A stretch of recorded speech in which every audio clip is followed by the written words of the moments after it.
I do work locally, and I was very much on call yesterday. If anybody else works in acute medical units on the acute centre, it's frantically busy for us all at the moment. And I have been on the ward this morning, and just to say, I do come from a position of reality, because my bread and butter is being a busy hospital doctor in general medicine and acute medicine. And whenever you're on call for the acute take, you do see people who are at the end of life. And sometimes we're the ones having those difficult conversations with the families, initiating palliative care. And sometimes we're seeing people, for instance, from nursing homes that really should have been allowed to remain in the nursing home for end-of-life care, and have been put in a flashing blue light ambulance. When we're on the wards, I would say at any given time of my 28 inpatients, we've got at least 3 or 4 people who are having formal end-of-life care.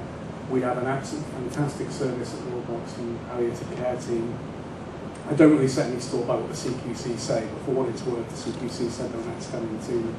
I've never found them to be discriminatory or ageist in any way. We've got a very responsive service. It's core business for any of us working in the acute medical specialties.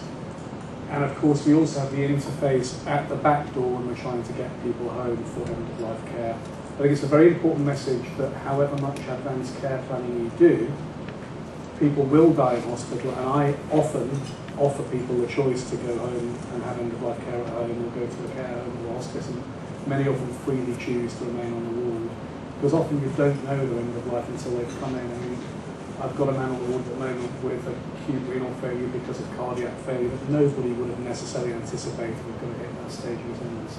So it's everybody's business. I think that's the important thing. And just a particular bugbear about continuing care funding. This is from NHS Benchmarking, who are an organisation that do fantastic deep dives into the data around acute care, intermediate care, and looking last year at 34 different acute providers, okay? They were looking at how long people waited for the continuing care assessment. Massive variability, isn't there? But you see at the top end there, 35 days, 40 days. How many localities are able to provide the continuing care assessment in people's own homes as opposed to on a ward? Very, very low. And I will challenge you all that anyone who's got platitudinous mission statement, there's a great medical writer and GP called Michael O'Donnell that you may remember, and he had this thing called the Skeptics Medical Dictionary, and one thing in there was about what's a platitude. And what a platitude is if how ridiculous the converse sounds. We're committed to patient-centred, evidence-based care that puts people at the heart of everything we do. Well, no one's going to have a mission statement saying we're committed to random care based on no evidence that ignores people's wishes. But that's how we're behaving, isn't it? We're quite happy to leave people marooned while we argue about money as they're dying. It's completely unacceptable. And I'm just saying that because, yes, we know the money is tight, but there's got to be a better way of sorting things out than endless tennis matches and delays. So, thinking about integrated services for people, I do workshops all around the 4 nations, actually, and work with a few hospitals. It sounds like a truism, it sounds like a platitude, but put the person in the centre. Think about what your patient, what yourself, what your own parents might want for themselves, and that can sweep away some of the kind of sectional blaming and gaming. And how many of you have seen this thing from National Voices? Person-centred coordinated care. 1 or 2 people. There's a big movement now about care planning, okay? And a move away from disease-based care towards person-based care. What National Voices did with this narrative for person-centred coordinated care, with big focus groups, they developed a series of I statements. I'm not going to read them all out, you can read the report. But it's, let's take medication, you know. When my medication is changed, I want to know why it's being changed, I want to know what the benefits are, I want to know what side effects to look out for, and I want to know what to do if I'm not happy. It's that kind of thing, really putting the person at the centre. And if you think about integration and care coordination, other groups can be affected by disjointed care. If you imagine, say, a young person with mental health problems, maybe a homeless person, maybe an addict, it's not just about old people, but the vast majority of people who suffer from disjointed care are older people. And the more complex their needs, the more likely they are to suffer from disjointedness. And what I spent a lot of my day doing yesterday was dealing with people who'd come in with no GP referral letter because they hadn't spoken to their GP, defaulting to A&E, often because they couldn't get responsive sense out of the system, and then we're spending a lot of time trying to find out what's been going on at home. Probably the GP doesn't know they've come in. When they go home again, the community team might not know enough about what's going on. And if we ask, I mean, something I sometimes do is I'll say to groups of professionals, put your hand up if you've had to coordinate the care for an ageing relative, so I'll do it actually. I don't mind saying I'm 50, and I think there's people who are in my kind of generation, so who's had to coordinate the care for a parent or an uncle or an auntie? And keep your hands up if you found it really difficult, even though you're a professional and you're in the system. No one's put the hand down, right? Now that tells me something, that if even those of us who are in the trade and know our way around things struggle, imagine what it's like for even an intelligent, informed layperson, okay? So when I spent about a year of when I stopped being the National Clinical Director, I got recruited to do a day week for the King's Fund. And I spent about a year writing this paper, which has been great, because I used to spend ages sending PDFs off to everybody who wrote to me, and now I just say, read that, right? Which is kind of everything I know in one easy document. And what we try to do is say, imagine for a minute with a person very much in the centre. The reason that's Sam is because Sam's got his own animation. I don't know if any of you've seen Sam's story, have you? It's quick, simple animation to just introduce lay people basically to what joined-up care is. But Sam in the middle, and what the indivisible components of care around that person. Forget who's doing it or where they're doing it, and tribalism. Helping people age well and stay well and live well and remain healthy. Yeah? Helping people live well with one or more long-term conditions, which can happen across all ages. Just that older people tend to get a raw deal, and common age-related conditions tend to get worse care than midlife conditions on that one. Those small group of people with complex comorbidities and frailty, helping them to reign as well as possible. You're not going to have perfect aging, successful aging. What we can say is optimal aging, isn't it? That's more like it. Crisis response, so important when people are frail. That's the main for rapid, responsive support in their own homes or close to home when things go wrong. And you might hear a bit about rapid chair-based clinics later on, as an alternative to bedded facilities, and that's an example of that. They will come into hospital because guess what? People break their hips and they have strokes and there's a bit of fantasy land going on from people like David Pryor saying we can halve the number of hospital beds in England at the moment. People who I was seeing yesterday are sick. A lot of them are very sick and they do need hospital care. The issue is they stay too long. Okay, so we have to get care right. Good discharge planning and post-discharge support. If you want to pick one area for how disjointed care is, it's that, I think. 15% of people are readmitted within a month, and half of them are readmitted within the first week. Really good post-acute rehab, reablement, intermediate care. Long-term care can't be ignored. There are 400,000 people in nursing residential homes in England. That's 4 times as many as there are nearly in hospitals. And they are often neglected even though they've got very complex health needs. And the biggest reason they get sent into hospital is because they're dying, in my experience, or because nobody's done a proper advanced care plan. And then we've got end-of-life care at the end. But what I would say to you is end-of-life care and planning for the end-of-life cuts across all of those themes, doesn't it? Okay? Everything else is in the paper, which is free on the King's Fund website, called Making Health and Care Systems Fit for an Aging Population. Of all the things I've ever done in my career as an educational resource, the single most useful thing I've ever done, apart from writing bad limericks on Twitter, is, like Jeremy Hunt and people, is this, it rhymes with the front, by the way. So I wrote this animated patient story about the kind of things that can go wrong. Now this is not about end-of-life care per se, but don't worry about that. This is caring, good-natured, professional people trying to do the right thing, but the system not being geared up for the people who actually use it. And bear in mind, the average person that gets to hospital in England is 71, that's the median age, okay? The average person in intermediate care facilities is 83, and the average new resident to long-term care is 83. Not minority support, this is core business, okay? So when you watch Mrs. Andrews, and I hope she does her stuff, watch actively and just think about what could have happened differently. You're going to play it for me, yeah? There is a Mark II on YouTube, it's free, where I stop the video and talk about what could have happened. Okay, so I'm crossing my fingers as it play. You've checked it already, haven't you? My name is June Andrews. Is that loud enough? I'm 84. This is the story of my trip to hospital. It started one Friday evening when I had a fall in the bathroom. My husband called the out-of-hours doctor, who told us to call 999. Arthur couldn't help me get back up on my feet. I had a nasty bruise over my right hip. I wasn't keen on coming into hospital, but they persuaded me. I was on call when Mrs. Andrews was brought in, and I arranged a hip X-ray. There was no fracture, but some blood and urine tests showed that she was a little dehydrated and had a possible water infection. Mrs. Andrews was moved on to the acute medical unit She was getting close to breaching the 4-hour target. It was also getting late, and the AMU was a safer place to assess her and get her back on her feet. We put up a drip and gave her some antibiotic tablets for the urine infection. On Saturday morning, she was seen by the on-call medical consultant. Before we could look at her mobility, the patient flow team insisted we move her to the first available medical bed. She was not reviewed again medically till Monday. There is no routine physiotherapy or occupational therapy over weekends, so we couldn't refer her to the home rehabilitation team before then. By Monday, June had been on either a trolley or in a bed with the cot sides up for 3 nights because she was deemed to be at high risk of falls and the nurses had inserted a urinary catheter. She was seen that Monday morning by the physiotherapist who got her out of bed with the aid of a Zimmer frame.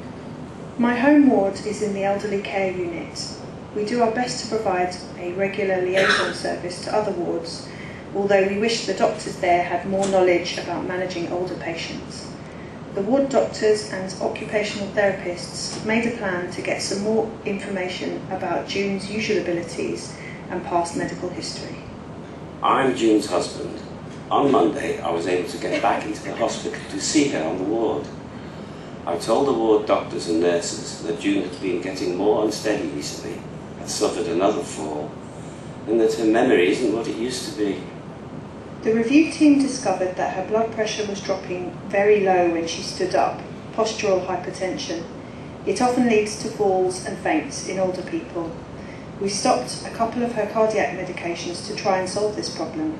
By Wednesday, she was able to stand with assistance. The physios came to see her, and a plan was made to refer her for ongoing rehabilitation in the local community hospital before going home.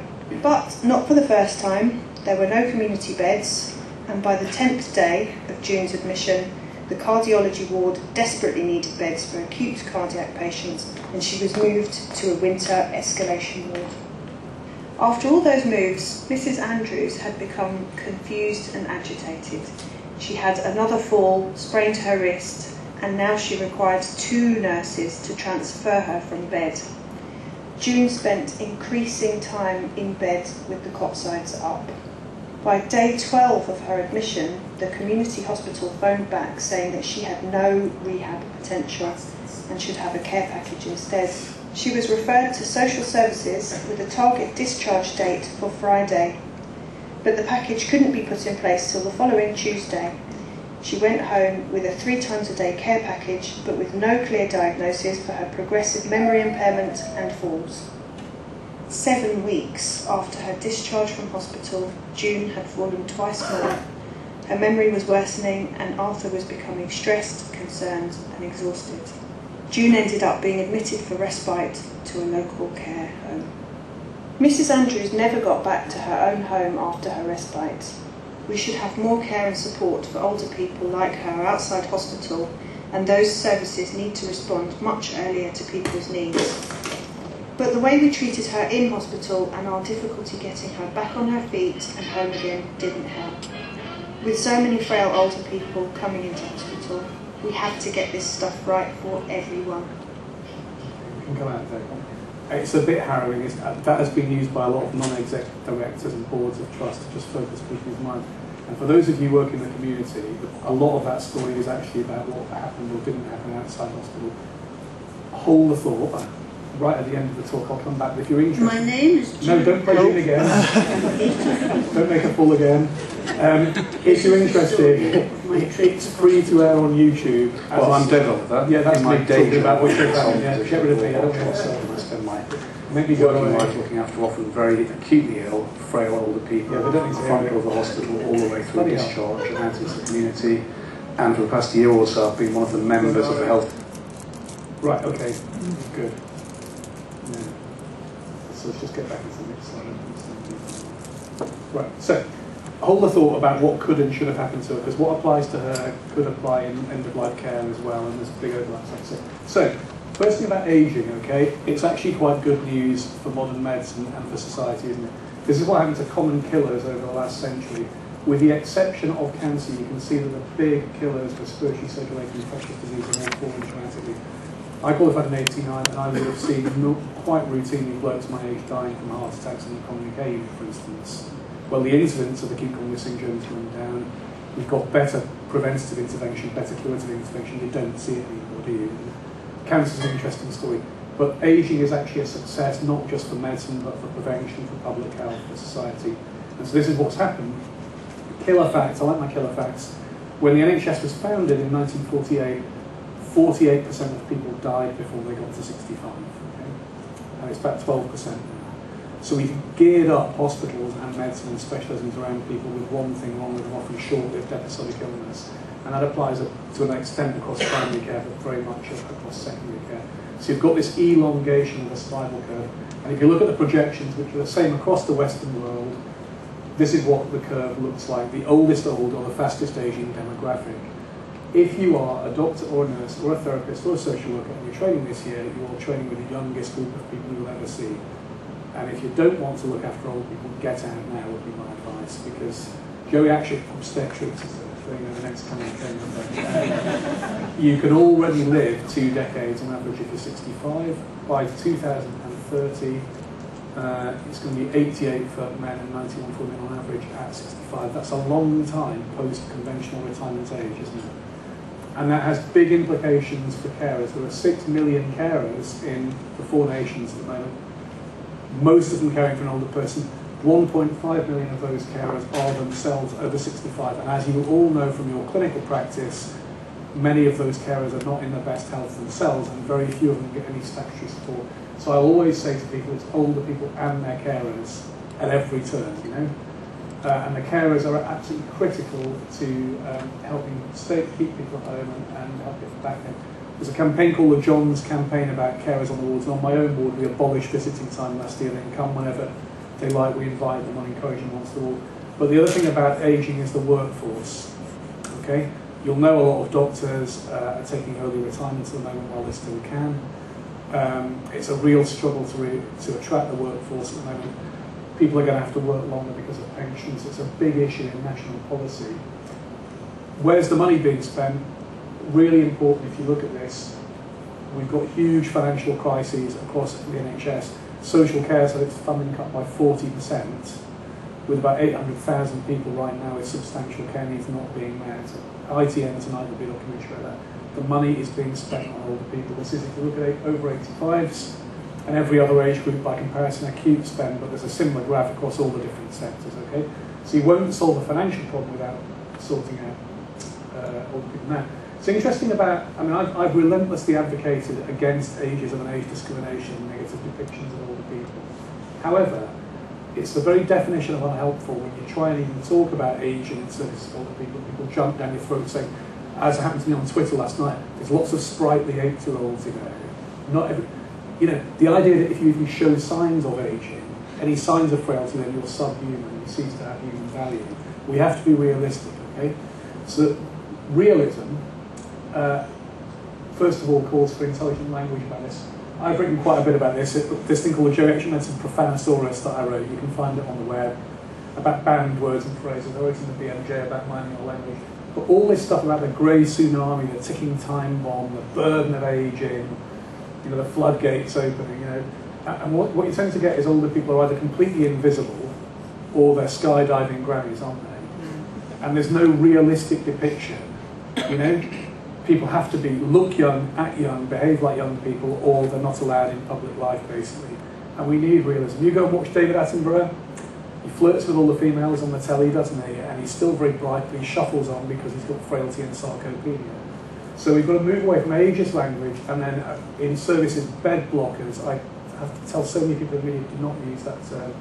The Daily Mail Dignity for the Elderly campaign. It's self-defeating, really, isn't it? Older people don't be called the elderly.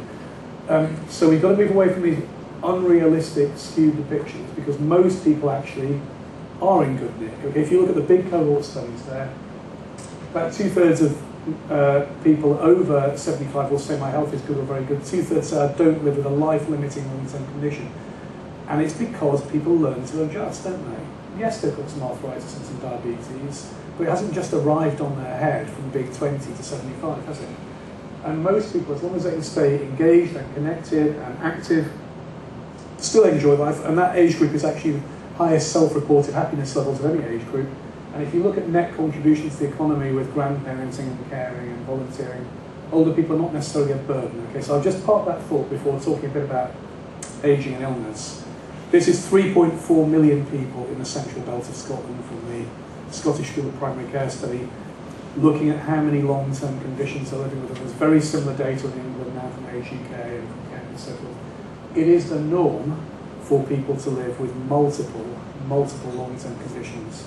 So by the time you're over 75, most people will have at least 3. It doesn't mean they're life-limiting, but multiple conditions. If you chunk those data up another way, okay, that's 10 common long-term conditions.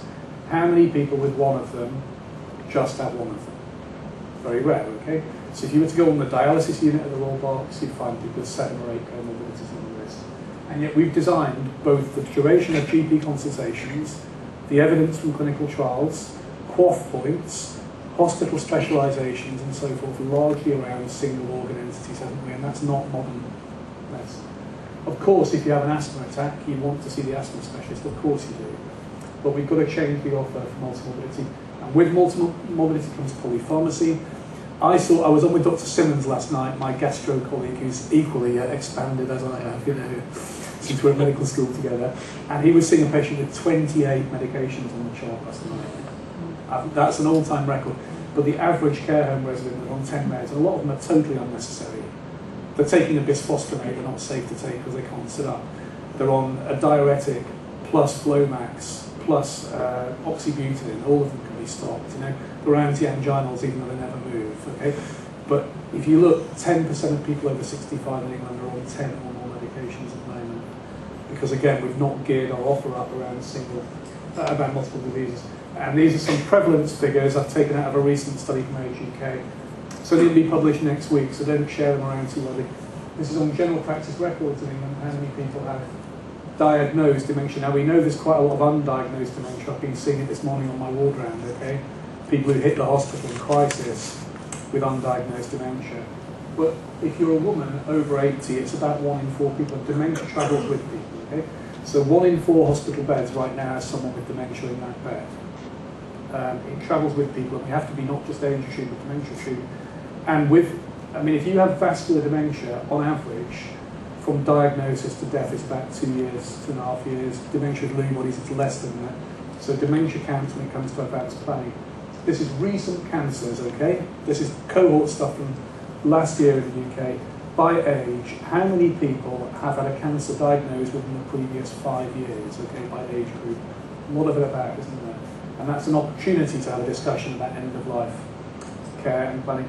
Cardiac failure, I don't know if we've got any heart failure nurses in the room, but heart failure nurses rock, right? They're really, really helpful people.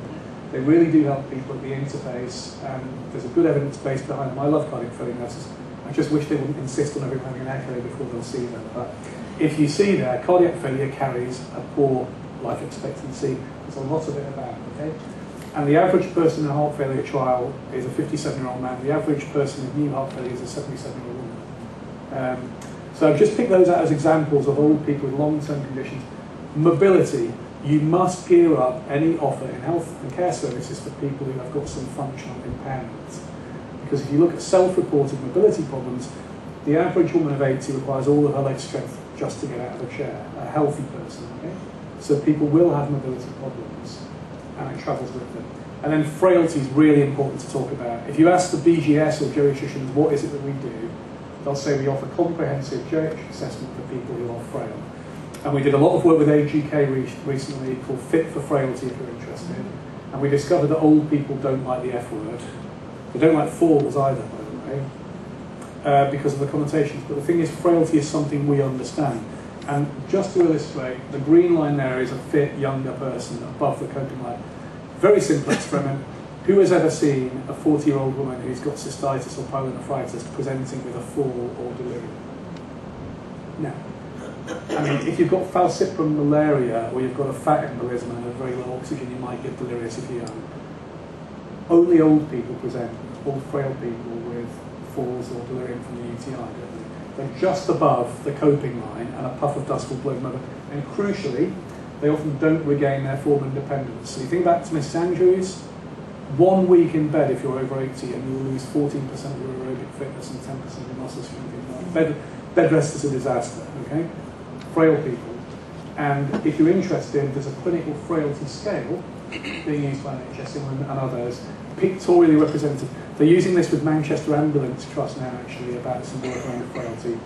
And the point is, in my job as an acute hospital doctor, I'm seeing the 60s and upwards largely, the moderately frail, the severely frail. But GPs, and in fact not just GPs, but maybe community staff, voluntary organisations upstream of GPs, are seeing people there who are just starting to slow up, you know, just starting to struggle with ADLs, don't have that much in reserve. Crucially, because frailty is, you know, I showed you that graph with accumulation of long-term conditions. Because frailty, a lot of it is about an accumulation of deficits, an accumulation of long-term conditions. If you get into the severely frail category, it's not very compatible with life, I'm afraid. And I'll come back to that in a minute because of the end-of-life care slide. But this is how they present. They fall over. 40% of all ambulance call-outs to people's own homes are falls, right? Immobility, acute confusion. And as a hospital doc, we get an awful lot of people every day. Is it delirium? Is it dementia? I don't know. It could be both. We'll have to wait till the delirium's being treated, okay? They present with incontinence. They present with fluctuating disability. And a small event like an infection or a new drug will knock them over. I've seen a man this morning who, just because of codeine and a bit of constipation, has become very floridly delirious and psychotic, okay? So frail people don't have much in reserve. John Young, who's my successor as the National Clinical Director, has done sterling work having a national frailty code that you can run on System 1 right now, and is being run in a lot of places. And there's 3 national codes now, mild, moderate, severe frailty. That's the mortality curve there. So you can see if you've got severe frailty, you're going to do very badly, okay? That's not ageism, that's real life. And so frailty is an opportunity to start doing some care planning. If you're interested, the BGS Fit for Frailty resource is free on the web. And in NHS England, John Young and a nurse consultant called Helen Linden wrote this great thing with a GP from Cornwall, which is the Frailty Toolkit, all about how you can identify. I won't go and give you a lecture about frailty now, but it's just important that that's a long-term condition in its own right. So, what does all of that mean for palliative care? First thing I will say loud and proud is that people can and do get good end-of-life care. I'll show you some figures about that in a minute. Yes, there are awful, harrowing tales, and people in this room will have had a mum or a dad or an uncle that's had a bad end-of-life care experience. I don't seek to minimise that, but lots of people get good end-of-life care in all kinds of settings, okay? And it's important we don't constantly talk ourselves down, and I'm sure you all saw the coverage, didn't you, of the Economist Intelligence Unit report looking at 80 countries showing that we have the best end-of-life care services. And we love in Britain talking ourselves down all the time, but I'll say that. And people can die well in acute hospital, and on my own ward, we get a lot of gifts and cards and donations from people who are pleased with the end-of-life care and actively choose to stay there. Now, I'll just tell you 2 recent stories. One is around a man whose wife was absolutely devoted. We'd open up the wards anyway to visitors, and she said, please don't send him to a care home that I can't visit, can't he stay here for another week? Yeah, okay, so I let somebody stay in, you know, so sue me. I wrote in the BMJ last week about why I sometimes allow people to stay in hospital. She brought all of her various kids who live in America, most of them, to come and meet the ward team. She invited us. So I'm a bit upset thinking about it, actually. She invited us all to go to the funeral, and I had somebody else in the ward last week whose son was clearly Asperger's, and we had to invest an awful lot of time talking through it. And it was quite entertaining in a way, this chat, because he'd say, you don't need to talk to me about hydration. We discussed it at 8:46 7 days ago. It's in my notebook. You know, he had these very precise questions. But actually, after Dad had died, he wrote a lovely email, you know, to all the staff about how his dad died well. You know, if it didn't get to you, sometimes things like these things didn't do the job. I wasn't expecting them, really. So who comes into hospital? 71 is the average age on the take, okay? 25% of all bed days are in people over 80. Delayed transfers on the rise, readmissions on the rise. We've lost a third of our acute beds over the past 2 decades in England. And hospitals are rammed full. I mean, the Royal Box is on red and black alert all the way through the summer. This is normal. This is what my colleagues are facing around the country. 1 in 3, this is Scottish data, okay, again, the Scots are ahead of the curve here. 1 in 3 people are in an acute hospital bed right now in the last year of their life. They don't know it. A lot of them don't know it, but that's an ideal opportunity to initiate care planning. I've told you, if you look at the intermediate care audit, 82 is the median age of people in intermediate care services. Care homes has been a big thing for the British Geriatric Society. We've made that our brand, really, neglected group, and we've produced several reports about this, and one was called Quest for Quality, okay? You do not get into a care home unless you're loaded and it's sunrise, unless you are really, really very sick to get over the threshold. So 16% die within 6 months of entry, a quarter die within 12 months. On average, people only last 16 months. So I put it to you that entry into a care home is de facto an opportunity to be started in advanced care planning. And if anybody deserves access to specialist end-of-life care, it's care home residents. And these are some of the issues people have: stroke disease, urinary incontinence, and mobility. I've told you about the medicines management angle already. In Leeds, a GP and a community pharmacist went to 45 care homes and half the prescribing with no ill effects, really. So a slightly neglected group. And this is from Health Foundation Quality Watch report, acute admissions from care homes to hospital. And you can see that, so that's all people over 75, the outer donor, yeah? The inner donor is the same group, only from care homes, how likely they are to be admitted, okay?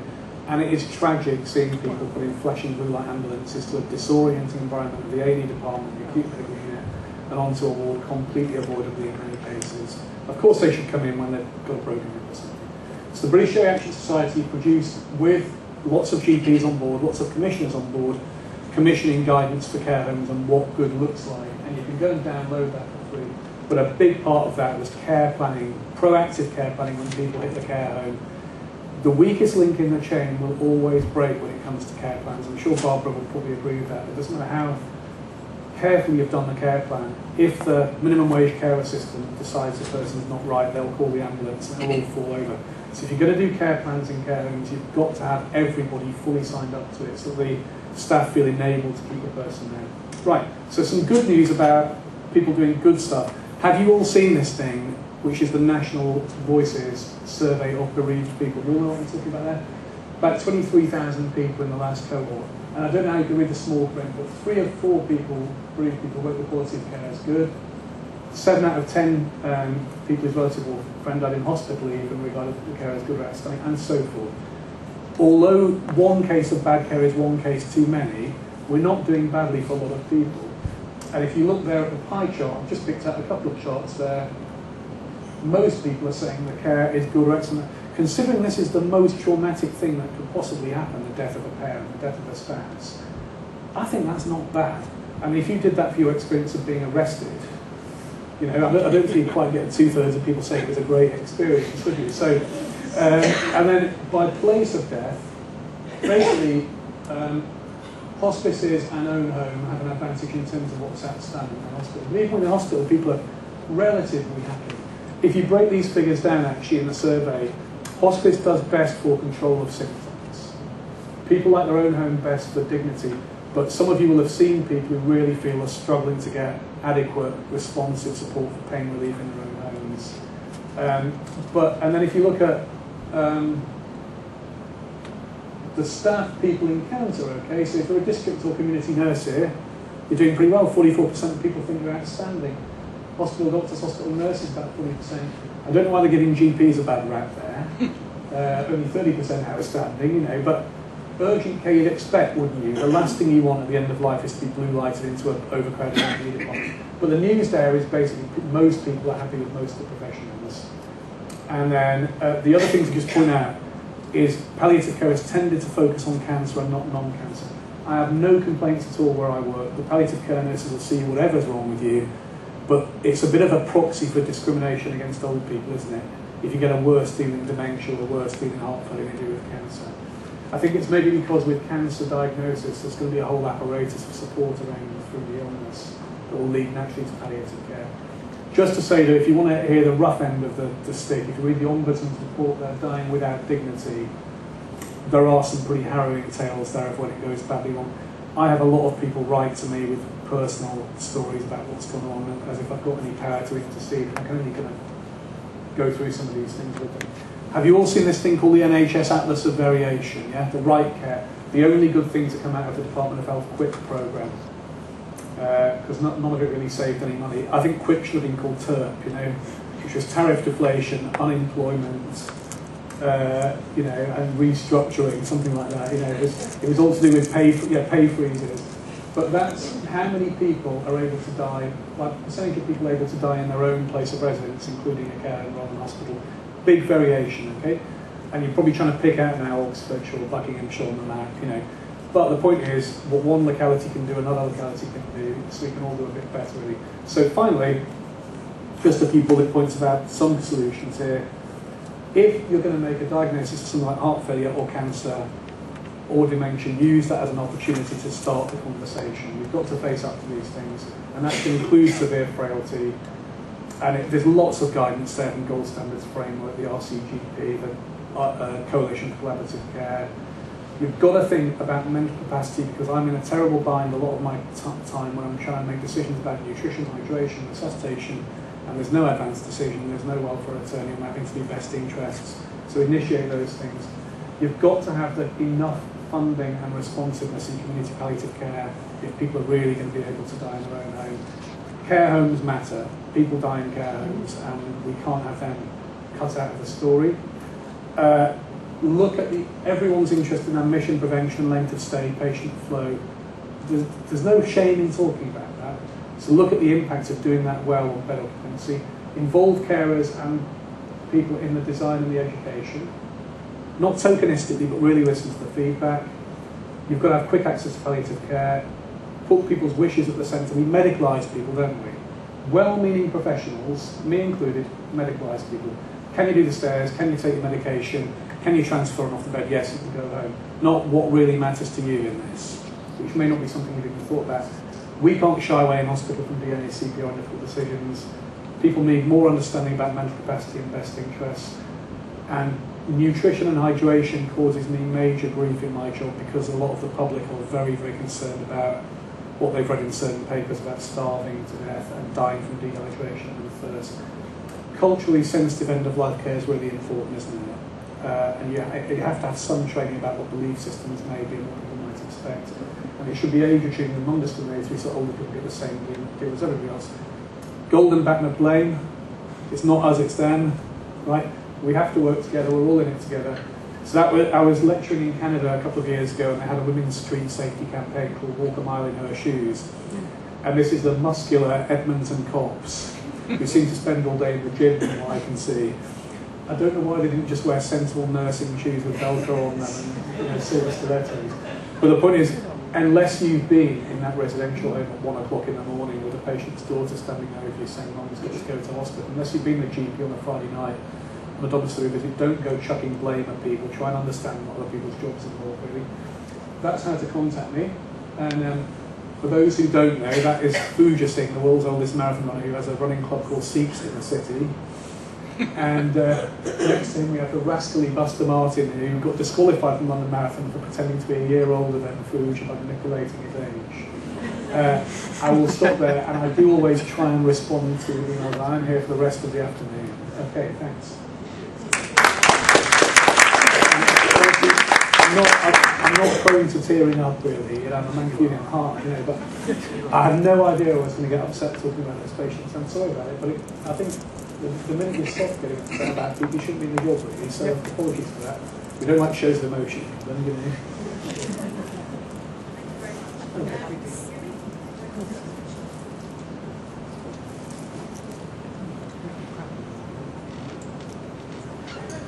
Just hold it. Are we going straight to you, yeah? Hello, that's better. Thank you. Thank you so much. Questions? We've got a few minutes for questions. Please open to the floor. I'll use this microphone. You can just introduce yourself before your question. Rhonda Riarchi, Health Education Thames Valley, Project Manager for End-of-Life Care Older People. David, thank you very much, and we weren't embarrassed by your tears, and as you say, it's part of the job. A really interesting observation which came at a conference I was at earlier this year was from Professor Ingvar Gustafsson. I just looked up his name because I've forgotten it, who is a Professor of Geriatric Medicine in Sweden. he said in his keynote, and I tend to agree, that any new medication for someone over the age of 65 should be considered an experiment, because pharmaceuticals are not tested on people over the age of 65. And kidney function, for example, in a woman of 80 is a lot less than a woman of 40.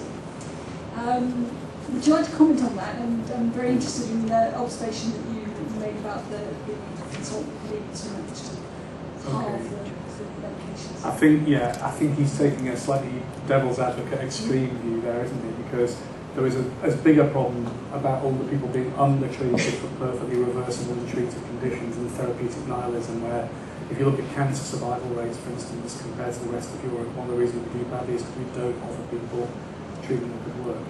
So there is an issue that older people with frailty and complex needs are excluded from clinical trials, and so the evidence base doesn't reflect their needs. But when they have done subgroup analysis, they can often benefit just as much as young people. I think the point is, medications creep onto drug charts and never creep off again. And for every single agent on the charts, you have to think, what's the therapeutic goal of that agent? Can the patient adhere to it? You have to prioritise treatment. And what any geriatrician will tell you when we're doing pharmacological debridement is that you've got prescribing cascades and you've got medications with no indication, really. I think there's a real issue at the interface between us and general practice, that if I spend my day going, no, and getting shut of all the things, and it's not properly communicated to the GP, things may creep back on to the chart. And that's why I like heart failure nurses, you see, because when we make the adjustments, they will go and adjust the medication. So I think every agent there, you have to really think about what the indication is, and you have to prioritise therapeutic goals. But I wouldn't want, for instance, an older person with intractable pain not getting the analgesia. So it's complex. Hello, I'm a GP. This summer I've been doing a hell of a lot of care plans and decision matrices, spending lots of time in the residential home, speaking to a lot of elderly people, some with capacity, some without capacity. I just wondered how you would advise to overcome sort of conflict of interest, because we spend a lot of time doing care plans, going through lots of questions, people with capacity saying, no, I don't really want to go to hospital, I find it scary, I don't really want to take that medication, I don't want to take my calcium, I don't want to take my vitamin D, I don't want to take this, I'm happy as I am, I'm still low, But then very sort of domineering relatives sort of coming in, ringing up, saying, hang on a minute, I've just heard you've stopped this medication and she's not going to go to hospital, and do not resuscitation for her, that's euthanasia, and having extremely lengthy phone calls with quite sort of domineering relatives in a 5-minute telephone consultation taking 45 minutes. And I've been loads of these actually, and I just wonder how you could advise That's a big question. Overcoming it. It's a big question, and in my life, I would say that we know, because we analysed it on my ward, the doctors are spending 3 hours every day talking to families. Yeah. It's the families who make the demands on my time. And if I wake up in the middle of the night about one thing, it's being complained about by relatives, actually, even though I've bent over backwards to try and speak to them. So I think it's something we all face. First of all, we have ageist attitudes in our society. Older people who are perfectly lucid, perfectly capable of retaining information, perfectly capable of deciding for themselves, should be listened to and should be involved in decisions about their own care. And if their decision is, ask my son, I'd rather you talk to him about it, that's great. Okay? If the decision is, you're the doctor, you tell me, that's great. But I see it all the time, and I think you've got to stand up and advocate for the professional and not let advocate for the patient and not let them to be bullied into things by their relatives. If you're talking about the older person saying, I don't want this, I don't want that, you need the time, if you're doing care planning, to really go through what the pros and cons of treatments are. So they're making an informed decision, because you can't make an informed decision without the information, can you really? I don't know if I'm answering your question though. And I think when the carers are key to the person staying at home and they're delivering hands-on care and they're on the ground, that's a whole different story. Because I get the reverse then. My wife will be fine, my daughter will be fine, there's no problem, my neighbours will sort me out. No, they won't. They've told us several times they can't cope anymore. So we get that as well, don't we? It's usually relatives who are a bit at a distance and don't really have much. But when it comes to it is. one of Oliver's laws of geriatric medicine is the degree of guilt is in inverse proportion to the distance away that the daughter lives. And, you know, but there is an issue about end-of-life care. We get this all the time in hospital, you know. People with belief systems about nutrition and hydration, with a view that their job is to keep the relative going as long as possible. And you've got to invest the time in talking to people through it because of the misinformation put out in some of the media, really. And I wrote in the BMJ about end-of-life scare stories recently. The Daily Mail said palliative care is a process by which people are routinely given large doses of sedating drugs, deprived of food and fluids, in order to create beds and make money, okay? So you're up against that kind of misinformation. And the problem is you haven't got the time to invest, have you, in people? But you already spend the time. Yeah. So can I just push something backwards? I don't want to eat into somebody else's time. If you're a busy GP and you're seeing 50 people a day in surgery and you're doing quick telephone consultations, is that something you would prefer to be able to delegate to a skilled clinical nurse specialist or palliative care nurse who has got, well, they probably haven't got the time, I don't want to insult them, but is that something you give hand over to someone else? Or? But you're not a doctor. So why are you know, saying all this? You're not a doctor, so then they go back to your GP again. Socially, actually, saying this is why you're about to get a palliative patient and the hospital and this is why it's coming out. And this is why you can pass it before they talk about what is the yes, about what the rights are, and perhaps it's waiting, and I'll get back to the It falls back to the GP basically all the time. I know locally GP practices have done advanced care planning as open to the public for people to come and learn more about it. So, you know, so it would be, you know, one of you staying behind hours with the nurse teaching people about it on a regular basis, building, and that's sort of one way of tackling other people if they can. I think, okay, one more quick question before we move on. We will have more opportunity for questions later, and David will be facilitating one of our workshops as well, very kindly. I'll try to keep my mouth shut, but I won't be able to. I'm Fiona Lissy, palliative care consultant. I was going to say there are palliative medicine doctors out there, not just nurses. And I think when you who can come and do joint visits with you and help you with some of these complex families in the community. I think when you assume that not everybody can see palliative care, I guess that we need to decide that we want to invest a bit in palliative medicine and support hospitals properly with the amount of time and effort this works with specialist communicators and also in the community to support general practice. So I don't think we should lie down and take it. I mean, we need to put the workforce in that's got the skills to do the job to support other people doing other stuff. Thank you for that. And of course, I do work with palliative care, which is immensely helpful. Just to say, if you're interested, the Royal College of Physicians has a census of all the consultants and all the physician specialties every year. In the whole of the 4 nations, there are 570 there or thereabouts palliative care consultants, about 1,400 geriatricians and hospitals. So they're spread like in your typical CCG type of locality, might be a couple. So there aren't enough of them to see everybody, are they? But you're right to point out, and I've certainly had made McHugh, particularly locally, really value add to some of the most complex decisions in my patients and immensely helpful. So, thank you very much.